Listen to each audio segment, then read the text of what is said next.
And now we turn to Canada, where a new kind of protest is brewing, one served in a steaming cup. Across the country, cafes are renaming the Americano as the Canadiano, turning a morning ritual into a bold statement against U.S. tariffs.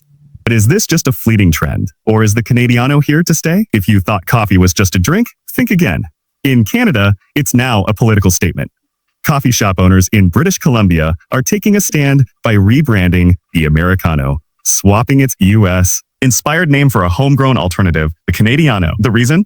A caffeinated protest against U.S. President Donald Trump's tariffs on Canadian goods. The movement gained momentum after Kicking Horse Coffee, a British Columbia-based company, posted, then deleted, a social media call to action, urging coffee shops nationwide to embrace the new name in a show of national pride. Kicking Horse claims it has been serving the Canadiano for 16 years.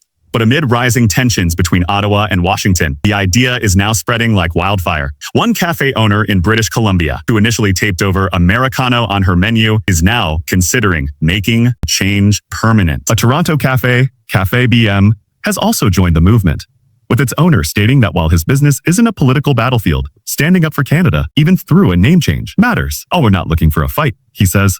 But we won't be bullied either. Not everyone is on board. Critics argue that the name change defies history. According to reports, the Americano was first coined during World War II when U.S. soldiers in Italy found espresso too strong, prompting baristas to dilute it with water and call it Café Americano. But in the world of protests, historical accuracy often takes a backseat to symbolism. This coffee-fueled defiance is just one response to the ongoing trade tensions between the U.S. and Canada. It follows Trump's administration imposing a 25% tariff on Canadian steel and a 10% tariff on aluminum. Measures met with swift retaliation from Prime Minister Justin Trudeau, who introduced counter tariffs on a range of American products. With public sentiment increasingly backing the boycott, U.S. exports to Canada could face significant declines in the coming months, and coffee isn't the only battle. Canadians are pushing back in other ways. Hockey fans have booed the U.S. national anthem, a Toronto gift shop is selling a Canada is not for sale merchandise,